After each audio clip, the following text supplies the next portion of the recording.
ইউক্রেনের সংঘাতের জন্য রাষ্ট্রপ্রধানদের বেপরোয়া আচরণকে দায়ী করেন। অন্যদিকে জনগণের স্বার্থকে গুরুত্ব দিয়ে নতুন প্রজন্মের হাতে নেতৃত্ব ছেড়ে দেওয়ার আহ্বান মার্কিন প্রেসিডেন্ট জো বাইডেনের।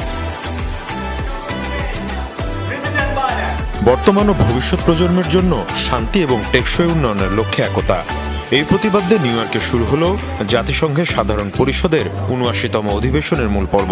বিশ্বের বিভিন্ন দেশের নেতাদের পাশাপাশি অংশ নেন বাংলাদেশের অন্তর্বর্তী সরকারের প্রধান ডক্টর মোহাম্মদ ইউনূস। এ সময় তাকে উষ্ণ অভ্যর্থনা জানান জাতিসংঘ মহাসচিব অ্যান্তনিও গুতেরেস। স্বভাবতই এবারের আয়োজনে গুরুত্ব পেয়েছে বিশ্বের বিভিন্ন দেশে চলা সংঘাত ইস্যুটি।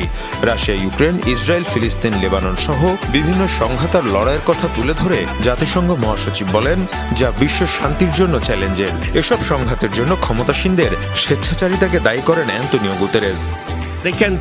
তারা চাইলেই আন্তর্জাতিক আইনের লঙ্ঘন করতে পারে, ইচ্ছা করলেই জাতিসংঘের সনদকে এড়িয়ে যেতে পারে, যখন ইচ্ছা তখন যে কোনো দেশে আগ্রাসন চালাতে পারে, যেন তারা সব জবাবদিহিতার ঊর্ধ্বে।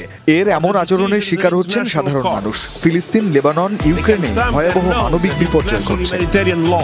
১৯৩ সদস্যের জাতিসংঘের বার্ষিক অধিবেশনে আগ্রহের কেন্দ্রে ছিল মার্কিন প্রেসিডেন্টের ভাষণ। এ সময় জো বাইডেন বলেন, দায়িত্বশীল ব্যক্তিদের উচিত সাধারণ মানুষের চাহিদাকে প্রাধান্য দেয়া, তরুণ প্রজন্মের হাতে নেতৃত্ব ছেড়ে দেওয়ার বিষয়ে জোর দেন বাইডেন। মানুষের স্বার্থেই আমি নির্বাচন থেকে সরে আসার সিদ্ধান্ত নিয়েছি, কারণ মনে করেছি নতুন প্রজন্মের হাতে নেতৃত্ব ছেড়ে দেওয়ার এটাই সময়। কারণ কিছু বিষয় আছে যেগুলো ক্ষমতায় যাওয়ার চেয়েও অনেক বেশি গুরুত্বপূর্ণ। তার মধ্যে অন্যতম হলো মানুষের স্বার্থ, আর এটাই গণতন্ত্র। এর পাশাপাশি জলবায়ুর পরিবর্তন, টেকসই উন্নয়ন সহ বিভিন্ন সংকট সমাধানে ঐক্যবদ্ধ প্রচেষ্টার উপর জোর দেন নেতারা। মীর মুশফিকা হাসান, যমুনা নিউজ। বিশ্বমঞ্চে বৈষম্য বিরোধী ছাত্র আন্দোলনের সমন্বয়করা নিউ ইয়র্কে ক্লিন্টন